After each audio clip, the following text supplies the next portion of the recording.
Ration డీలర్ల సమస్యల పరిష్కారానికి రాష్ట్ర ప్రభుత్వం కృషి చేస్తోందని, కమిషన్లు పెంచేందుకు సానుకూలంగా ఉందని మున్సిపల్ చైర్మన్ జోగు ప్రేమేందర్ అన్నారు. ఆదిలాబాద్ పట్టణంలోని కేఆర్కే కాలనీలో ఏర్పాటు చేసిన నూతన రేషన్ దుకాణాన్ని జిల్లా పౌర సరఫరాల అధికారి కిరణ్తో కలిసి ఆయన లాంఛనంగా ప్రారంభించారు. ముందుగా ప్రత్యేక పూజలు నిర్వహించి రిబ్బన్ కట్ చేసి షాపుని ప్రారంభించారు. అనంతరం లబ్ధిదారులకు రేషన్ బియ్యాన్ని అందజేశారు. ఈ సందర్భంగా చైర్మన్ తో పాటు డీసీఎస్ఓను రేషన్ డీలర్ శాల్వా కప్పి సన్మానించారు.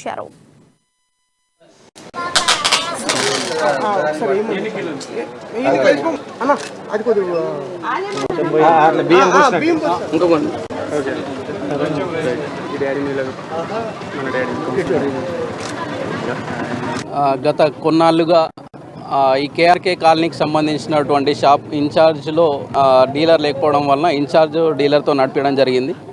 రీసెంట్గా ఒక 3 months బ్యాక్ మన స్థానిక రెవెన్యూ డివిజనల్ ఆఫీసర్ గారు నోటిఫికేషన్ ఇచ్చి నోటిఫికేషన్ ద్వారా రిటర్న్ టెస్ట్ ద్వారా మనకు కొత్త షాప్లను అపాయింట్ చేయడం జరిగింది. అపాయింట్ చేసిన వాటికి లాస్ట్ మంత్ ఆథరైజేషన్స్ ఇచ్చారు.